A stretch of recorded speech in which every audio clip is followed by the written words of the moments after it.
NB news देख रहे हैं आप और मैं हूं आपके साथ मुस्कान। स्वागत है आप सभी का राजधानी लाइव में। तो बात सबसे पहले राजधानी दिल्ली की करेंगे, जहां पर दिल्ली में कोविड के मामलों में मामूली वृद्धि दर्ज की गई है।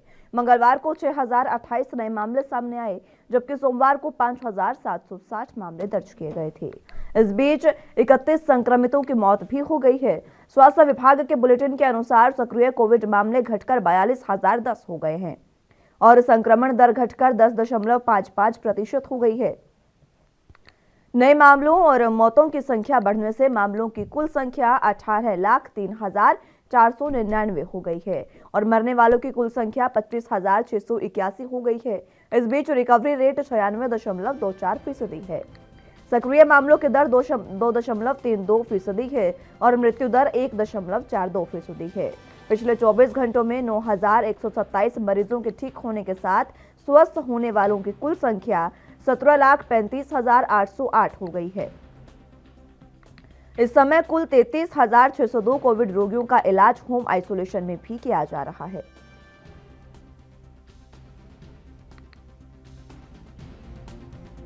तो लगातार जिस तरीके से कोरोना के मामले बढ़ते जा रहे हैं, उसको लेकर स्वास्थ्य विभाग और दिल्ली सरकार पूरे तरीके से चिंतित है, क्योंकि दिल्ली में लगातार मामलों में वृद्धि दर्ज की जा रही है। पिछले 24 घंटे की बात करें तो 6,000 से ज्यादा केस सामने आए हैं। हालांकि उससे पहले बात करें तो 5,760 मामले दर्ज किए गए थे। रोजाना कोरोना के मामलों में दिनों दिन जिस तरीके से केसेस बढ़ते जा रहे हैं, दिनों दिन वृद्धि होती जा रही है, उसकी वजह से संक्रमण दर जो है वो भी बढ़ती जा रही है और कहीं ना कहीं लोगों को असुविधा भी हो रही है, क्योंकि जिस तरीके से कोरोना प्रोटोकॉल का पालन करने की अपील तमाम सरकार द्वारा की जा रही है, कोरोना प्रोटोकॉल का पालन कहीं नहीं हो रहा है, लापरवाही कई जगह से भी सामने आई है। इसी वजह से ये संक्रमण दर बढ़ी है और इसको लेकर स्वास्थ्य विभाग भी पूरे तरीके से सतर्क है।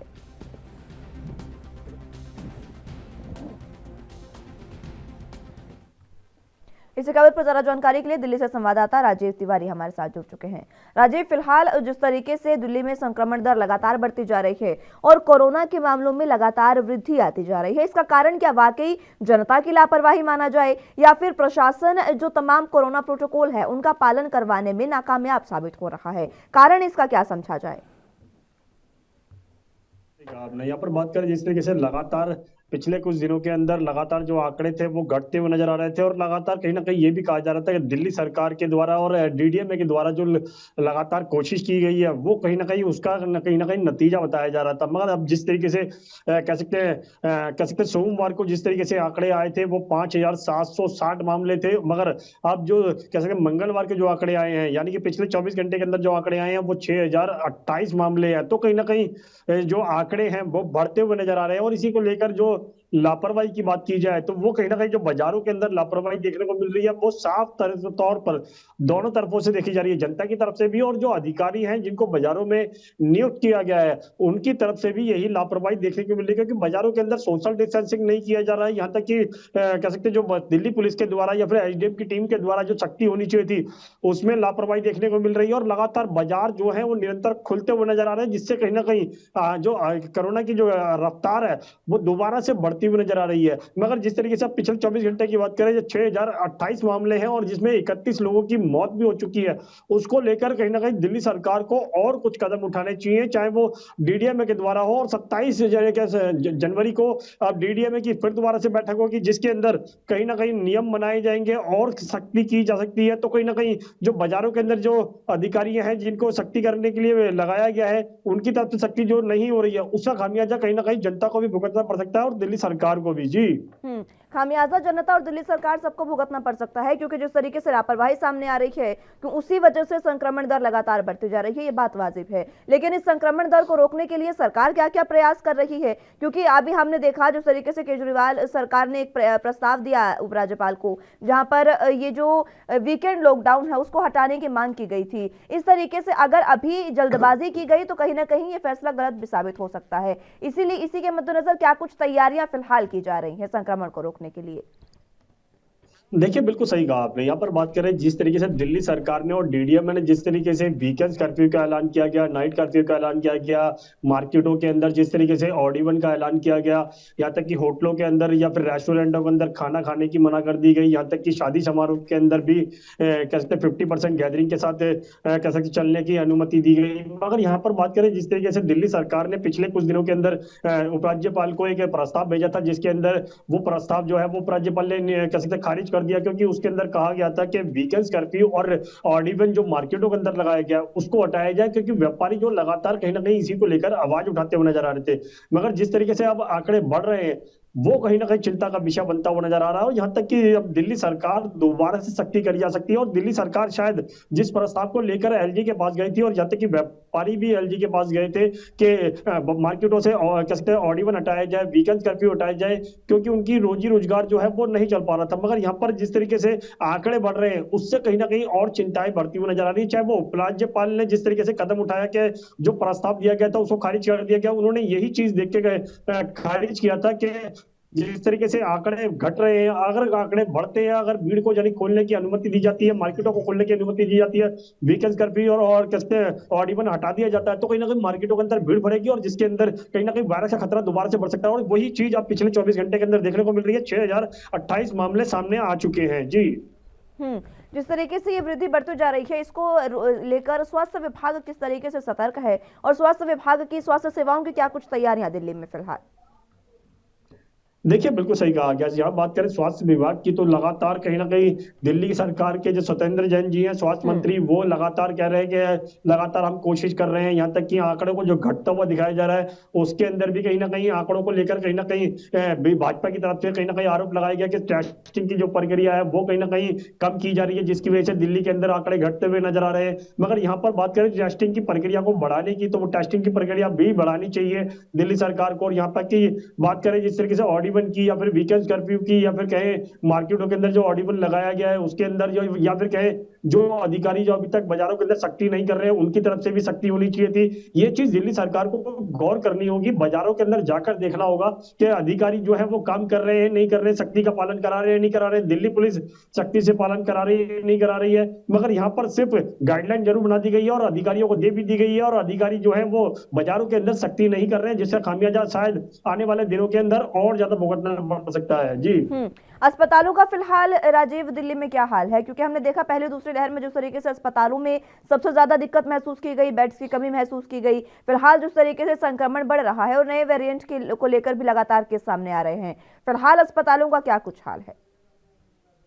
देखिए, बिल्कुल सही कहा आपने। यहाँ पर बात करें जिस तरीके से दूसरी लहर की, तो दूसरी लहर के अंदर लगातार कहीं ना कहीं स्थिति बिगड़ती हुई नजर आई थी। यहाँ तक कि बेडों की संख्या कम थी, यहाँ तक कि बेडों के लिए लोग कहीं ना कहीं इधर उधर भाग रहे थे, यहाँ तक कि ऑक्सीजन के लिए भाग रहे थे। मगर अब बात करें जिस तरीके से दिल्ली सरकार की कोशिशों की, जो अस्पतालों के अंदर सुविधाएं दी गई हैं, ऑक्सीजन प्लांट लगा दिए गए, सुचारू रूप से चालू है ताकि ऑक्सीजन को लेकर किसी को भी कोई दिक्कत ना हो। बेडों की संख्या भी लगातार बढ़ाई जा रही है, और दिल्ली सरकार के स्वास्थ्य मंत्री जो है वो लगातार कह भी रहे हैं कि अस्पतालों के अंदर अभी काफी हद तक यानी कि लगभग 30 से 35% के करीब बेड जो है वो ही भरे हुए हैं, बाकी खाली है। यानी कि 70% के करीब जो बेड है जो अभी वो खाली है। मगर यहाँ पर बात करें एम्स की, तो एम्स के अंदर भी इमरजेंसी सेवा जो थी वो कहीं ना कहीं बंद कर दी गई है, जिसके अंदर कहीं ना कहीं जो मरीजों की संख्या थी वो बढ़ती हुई नजर आ रही है। कहीं ना कहीं दिक्कतें जरूर आ रही है, मगर दिल्ली सरकार को कुछ और कदम उठाने होंगे ताकि जो कोरोना की रफ्तार जो दोबारा से बढ़ती हुई नजर आई है, यानी कि पिछले 48 घंटे के अंदर जिस तरीके से 5760 मामले थे और वही बढ़कर अब 24 घंटे के अंदर 6028 मामले हो चुके थे, तो कहीं ना कहीं उसके अंदर भी कहीं ना कहीं सख्ती बरतनी होगी दिल्ली सरकार को, और देखना होगा जो कल जो बैठक है डीडीएमए की तरफ से उसके अंदर क्या कदम उठाए जा सकते हैं। जी ठीक है राजीव, बहुत शुक्रिया आपका हमारे साथ जुड़ने के लिए और तमाम अहम जानकारी के लिए। तो चलिए अगली खबर की रुख कर लेते हैं पंजाब और हरियाणा हाईकोर्ट की तरफ से, जहां एक तरफ विक्रम सिंह मजीठिया की बेल एप्लीकेशन को खारिज कर दिया गया, तो उसके साथ ही विक्रम सिंह मजीठिया की काउंसलिंग की तरफ से 1 हफ्ते का समय मांगा गया था। पंजाब और हरियाणा हाईकोर्ट की तरफ से 1 हफ्ते का समय तो नहीं दिया गया, लेकिन 3 दिन की मोहलत जरूर दी गई, जो कि 24 तारीख से शुरू हुई और आज खत्म हो रही है। इन 3 दिन के बीच में विक्रम सिंह मजीठिया को अरेस्ट नहीं किया जा सकता था, और इसी समय के दौरान विक्रम सिंह मजीठिया पंजाब एंड हरियाणा हाईकोर्ट के ऑर्डर को सुप्रीम कोर्ट में चैलेंज भी कर सकते थे।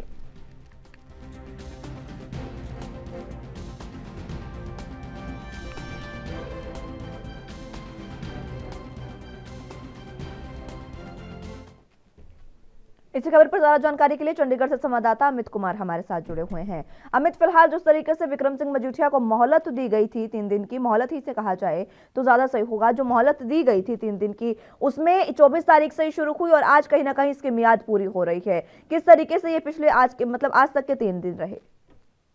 देखिए, अगर हम बात करें तो कल ही ऑर्डर की कॉपी है। अगर हम कहें कि 3 दिन की मुराद तो दी गई थी, पर ये मुराद 24 तारीख से, मतलब जिस दिन ये ऑर्डर दे दिए गए, पर अगर आप देखें ऑर्डर की कॉपी कल 25 तारीख को दी गई है। तो मतलब आप कह सकते हैं कि विक्रम सिंह मजीठिया के जो 3 दिन थे उसमें तीनों दिन का वो उपयोग नहीं कर सके।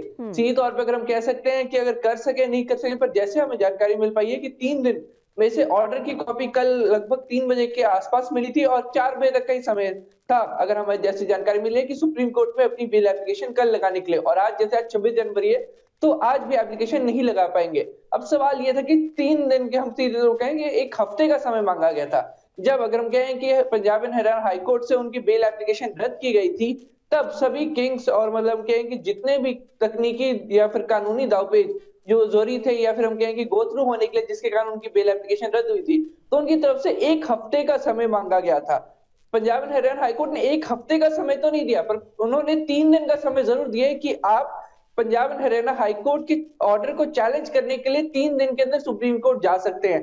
कल ऑर्डर की कॉपी आई थी, पर एक सवाल आप ये भी देख सकते हैं कि ऑर्डर की कॉपी आने से पहले पंजाब पुलिस की तरफ से लगातार छापेमारी की गई है, चाहे अमृतसर हो चाहे मोहाली हो। तो आप देख सकते हैं कि यहाँ तक कि हम कहते हैं पंजाब पुलिस तक के पास ये ऑर्डर की कॉपी नहीं पहुंची थी, तो उनकी तरफ से उन्होंने अपनी तरफ से अगर हम कहें कि छापेमारी शुरू कर दी थी, पर हम कह सकते हैं कि विक्रम सिंह मजीठिया उनके हाथ नहीं लगे। और खैर ऑर्डर की कॉपी में अब उनको 3 दिन, अगर हम कहेंगे आज का दिन भी है जब तक उनकी अरेस्ट पे पाबंदी लगी। अब ये देखना होगा कि क्या आज वो किसी तरीके से सुप्रीम कोर्ट में अपनी बेल एप्लीकेशन लगाते हैं और क्या उनकी बेल एप्लीकेशन की जो अगर हम कहें कि केस कब लगता है। क्योंकि देखिए कल से नॉमिनेशन फाइलिंग शुरू हो चुकी है और उसमें आप देख सकते हैं कि 12 नॉमिनेशन फाइल हो चुके हैं, उसमें से 8 नॉमिनेशन अकाली दल के थे। और कहीं ना कहीं अगर सीधे तौर पे क्या है कि अगर विक्रम सिंह मजीठिया के पास उनकी जो बेल कॉपी है 1 दिन पहले आ जाती है, 24 तारीख को आ जाती है, तो बहुत हद तक ये चांसेस भी थे कि कल नॉमिनेशन फाइल करने वालों में एक नाम विक्रम सिंह मजीठिया का भी हो सकता था। पर अब देखना होगा कि नॉमिनेशन तो फाइल नहीं हुई है और आज 26 जनवरी है, तो क्या आज सुप्रीम कोर्ट में वो अपनी बेल एप्लीकेशन लेके जाते हैं या नहीं? जी अमित, फिलहाल किस तरीके के समीकरण बन रहे हैं, क्योंकि आज 26 जनवरी है, गणतंत्र दिवस है, उसको लेकर भी कहीं ना कहीं तमाम रिस्ट्रिक्शंस होती है, सुप्रीम कोर्ट के भी अपने कुछ कानून होते हैं जिसकी वजह से आज के दिन जो फाइल है वो नहीं लग पाती है। समीकरण किस तरीके के बन रहे हैं, क्योंकि नामांकन जो है वो भी जल्द ही खत्म होने को है, क्या विक्रम सिंह मजीठिया को वाकई नामांकन करने का मौका मिल सकता है? देखिए, ये बहुत हद तक डिपेंड होता है कि क्या आज, देखिए आज अगर मैं बेसिकली अलाउड नहीं है, पर अगर किसी स्पेशल केस के तहत उनको सुप्रीम कोर्ट में अपनी बेल एप्लीकेशन लगाने दी जाती है या कोई कानूनी तरीका है जिसके तहत वो लगा सकते हैं, तब उसके बाद ये बहुत ज्यादा डिपेंड करेगा कि कब सुनवाई का मौका मिलता है। देखिए, सबसे बड़ा सवाल यही उठता है कि उनकी केस की सुनवाई कब लगती है और क्या उन्हें सबसे बढ़िया राहत मिलती है।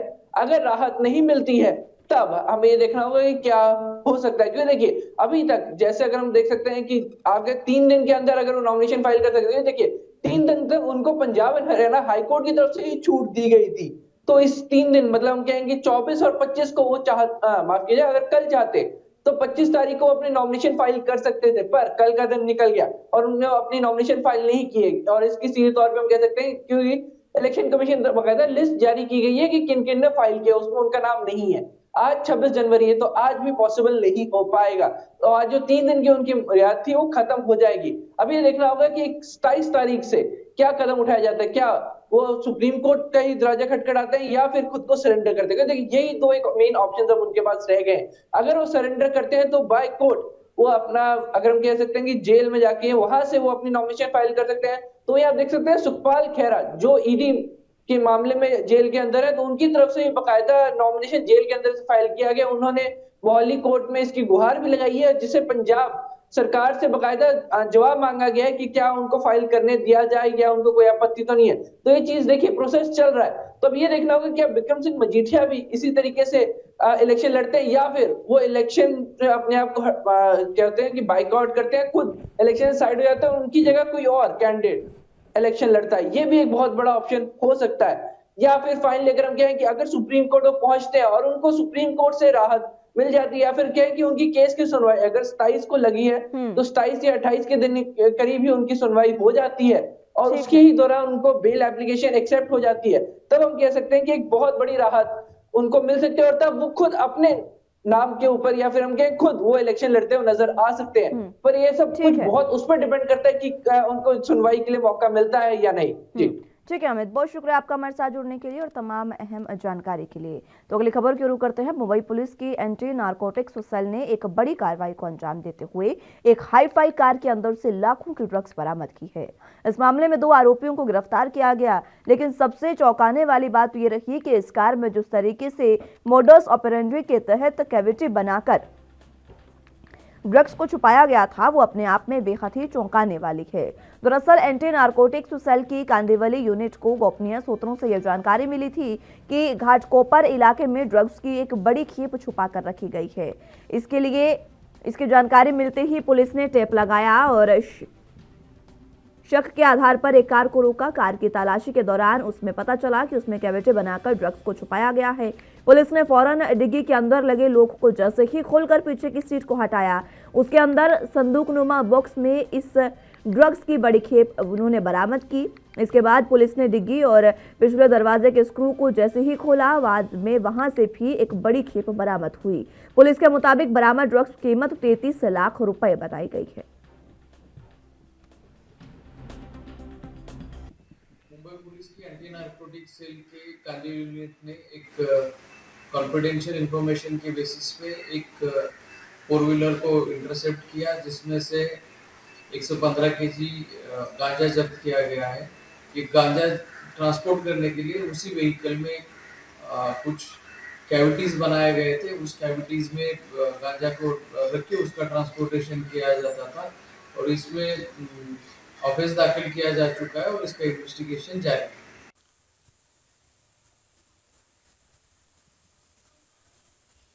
मुंबई की anti narcotics cell Kandivali unit ने एक बड़ी कार्रवाई करते हुए लाखों की ड्रग्स बरामद की है, लेकिन जिस तरह से मोडस ऑपरेंडी का उपयोग किया गया वह बेहद चौंकाने वाली है।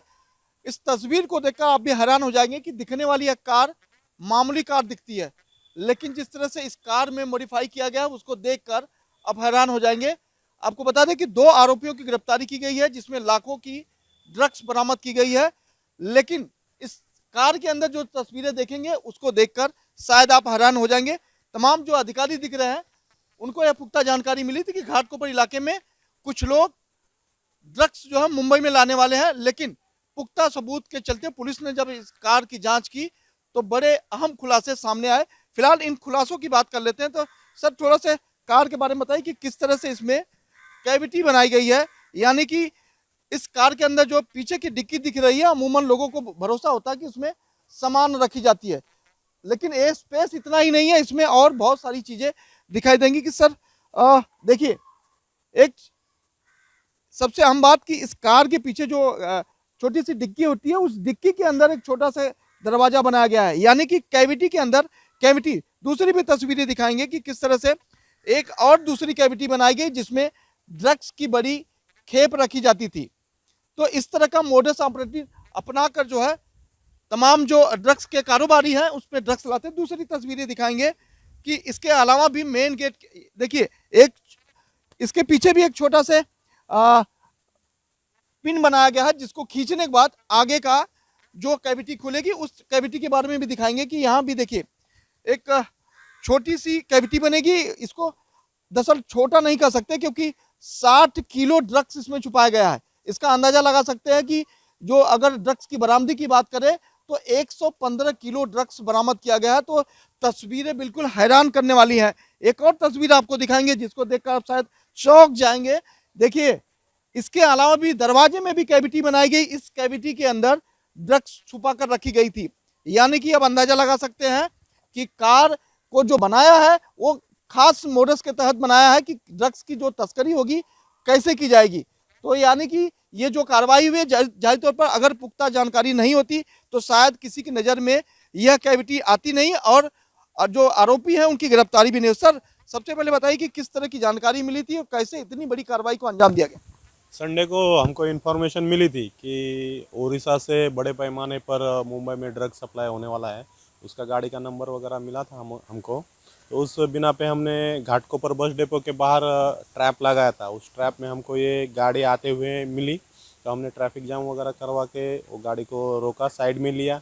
फिर उनको ऊपर चेक किया तो हमको कुछ मिला नहीं, लेकिन हमारे पास इंफॉर्मेशन थी और हमने जब ड्राइवर और एक दूसरा आदमी था उनको अच्छे तरह से पूछताछ किया तो उन्होंने ये हमको कैविटी दिखाई। इस कैविटी में हमको 115 केजी गांजा, ये ड्रग्स मिला है, वो जब्त किया है। और आगे जो ये किधर किसको बेचने वाला था और किधर से लेके आया उसके बारे में इन्वेस्टिगेशन किया। जाहिर तौर पर काबिले तारीफ कार्रवाई, और हालांकि 115 किलो गांजा बरामद किया गया जिसकी लाखों में कीमत है। इसके अलावा 2 आरोपियों को गिरफ्तार किया गया। फिलहाल इन 2 आरोपियों के पास से उनका दम डेटा और सीडीआर निकाला जा रहा है। उनके आधार पर यह पता लगाया जाएगा कि आखिर यह किसको ड्रग्स सप्लाई करने वाले थे और कितने लोग इनके संपर्क में है। कैमरा पर्सन विनय सिंह के साथ मैं सोनी, एनबी न्यूज, मुंबई। इसी खबर पर ज्यादा जानकारी के लिए मुंबई से संवाददाता सत्यप्रकाश सोनी हमारे साथ जुड़े हुए हैं। सत्यप्रकाश, फिलहाल जिस तरीके से तमाम जानकारी आपने पहले ही बताई, लेकिन इस जानकारी में फिलहाल जो तमाम चीजें अभी हुई है, जिस तरीके से 33 लाख रुपए से ज्यादा की जो ड्रग्स पकड़ी गई है, उसमें अब नारकोटिक्स कंट्रोल ब्यूरो की कार्रवाई कहां तक पहुंची? बिल्कुल मुस्कान जी, देखिए सबसे बड़ी बात यह है कि hi fi car, Hyundai car में इस तरह का मॉडस बनाया गया था जिसमें ड्रग्स को छुपा कर लाया जा रहा था। फिलहाल अगर मुंबई नारकोटिक्स सेल को अगर पूरी पुख्ता जानकारी नहीं होती तो शायद इतनी बड़ी कार्रवाई नहीं हो पाती। लेकिन इस पूरे मामले में अब नारकोटिक्स सेल कांदिवली यूनिट लगातार जांच कर रही है कि जिस तरह से 2 आरोपियों की गिरफ्तारी की गई है, 33 लाख का ड्रग्स बरामद किया गया है, उनके तार कहां से जुड़े हुए हैं। यानी कि जानकारी अभी मिली है, यह कार जो है मुंबई के बाहर से मुंबई में लाई जा रही थी और जो आरोपी पकड़े गए हैं वो मुंबई के ही रहने वाले हैं और काफी लंबे समय से ड्रग्स की तस्करी में शामिल थे। फिलहाल यह भी देखा जा रहा है कि जिन आरोपियों की गिरफ्तारी हुई उनके सीडीआर खंगाले जा रहे हैं, मोबाइल लोकेशन और किनसे अब तक उन लोगों ने बात की है उसके जरिए अन्य लोगों तक पहुंचा जाएगा। फिलहाल यह भी माना जा रहा है कि जो मुख्य सरगना है, जिसको ड्रग्स देना था, जो ड्रग्स की खेप पहुंचाने के लिए बोला था, उसकी गिरफ्तारी जल्द होने वाली है क्योंकि शिनाख्त कर ली गई है। तो जाहिर तौर पर Mumbai crime branch narcotics cell को एक बड़ी कामयाबी मिली है कि इस तरह का मोडस के तहत जो है मुंबई में ड्रग्स अलग अलग रास्ते से आते हैं। फिलहाल Kandivali senior PI anti narcotics cell का कहना है कि सीधे तौर पर आने वाले समय में और भी इस पे बड़ी कार्रवाई होने वाली है क्योंकि आरोपियों की धीरे धीरे शिनाख्त की जा रही है, आरोपियों से पूछताछ की जा रही है कि आखिर यह ड्रग्स कहां से लाए थे और किन्हें सप्लाई करनी थी।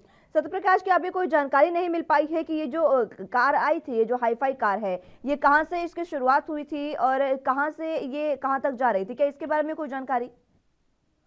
मुस्कान जी, इस कार को उड़ीसा में मॉडिफाई किया गया था। खासकर इस कार को ड्रग्स की खेप पहुंचाने के लिए मॉडिफाई किया गया था क्योंकि आपने तस्वीरों में देखा होगा कि किस तरह से कार को एक्स्ट्रा तरीके से मॉडिफाई किया होगा। अलग अलग जगह पर उसकी पिन पॉइंट बनाया गया है, अलग अलग जगहों से उसको जो कैविटी बनाई गई है जिसमें ड्रग्स ज्यादा संख्या में छुपा के लाया जा सके।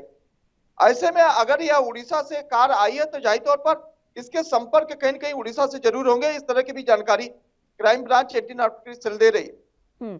ठीक है, जिस तरीके से सत्यप्रकाश, जब उड़ीसा में इस कार को मॉडिफाई किया गया उसके बाद ये महाराष्ट्र तक लेकर आई गई, तो रास्ते में कितने ही नाके लगते हैं, वहां पर भी बॉर्डर की कहीं ना कहीं जो पुलिस है उस पर भी यहाँ पर सवाल उठते हैं कि इस तरीके से अगर गाड़ी में ड्रग्स भरकर लाया जा रहा है, हालांकि नंबर महाराष्ट्र का है, लेकिन जिस तरीके से उड़ीसा से लाया गया इस गाड़ी को, इस पर जो बॉर्डर्स की सिक्योरिटी फोर्स है उन पर भी कहीं ना कहीं सवाल उठने लाजमी है। देखिए मुस्कान जी, इस कार को देखकर यह अंदाजा नहीं लगाया जा सकता कि कार के अंदर कोई ड्रग्स रखा होगा। अमूमन जब चेक पॉइंट या नाकाबंदी होती है और पुलिस जब इसको जांच करती थी, इस दौरान ऊपर से पुलिस जांच कर लेती है, लेकिन अंदर क्या है इसको जानकारी पुलिस को नहीं होती। लेकिन एंटी नारकोटिक्स सेल जो है वो लगातार उन पॉइंट्स पे काम करती है जिसमें शक का आधार मुंबई पुलिस का खत्म हो जाता है। तो जाहिर तौर पर पुलिस को पुख्ता जानकारी मिली थी कि इस कार में, इस नंबर वाली कार में घाटकोपर इलाके में ड्रग्स की तस्करी होने वाली है। इसके तहत क्राइम ब्रांच के तमाम अधिकारी वहां पहुंचे, उसमें पूछताछ की, छानबीन की, तो वह भागने लगे। उनको शक हुआ, शक के आधार पर उस गाड़ी को रोका गया और गहन जांच की गई। तब यह जानकारी मिली किस कार के अंदर कैविटी बनाई गई है। तो जाहिर तौर पर अगर पुख्ता जानकारी नहीं होगी तो कार को देखकर आप अंदाजा नहीं लगा सकते कि इसके अंदर ड्रग्स रखा होगा। ठीक है सत्यप्रकाश, फिलहाल जिस तरीके से या जो आरोपी पकड़े गए हैं उनसे क्या सरगना को लेकर कोई जानकारी प्राप्त हुई, कौन इसका मुख्य सरगना है? बिल्कुल जाहिर तौर पर पुलिस अब इस बात का खुलासा नहीं कर रही है, लेकिन सीधे तौर पे बताया जा रहा है कि जिस तरह से ड्रग्स पकड़ा गया उसके बाद उसकी खेप पहुंचाने की कोशिश की गई, कहां से ड्रग्स आया इसकी जानकारी निकाली जा रही है। लेकिन ये माना जा रहा है कि इनका एक मुख्य सरगना है जिसकी पहुंच तक एंटी नार्कोटिक सेल पहुंच चुकी है। फिलहाल उसकी जल्द गिरफ्तारी हो जाएगी, इस तरह की बातें नार्कोटिक सेल कर रही है। ठीक है सत्यप्रकाश, बहुत शुक्रिया आपका हमारे साथ जुड़ने के लिए और तमाम अहम जानकारी के लिए। फिलहाल के लिए राजधानी लाइव में मेरे साथ बस इतना ही। तमाम अहम खबरों के लिए आप बने रहिए एनबी न्यूज के साथ। नमस्कार।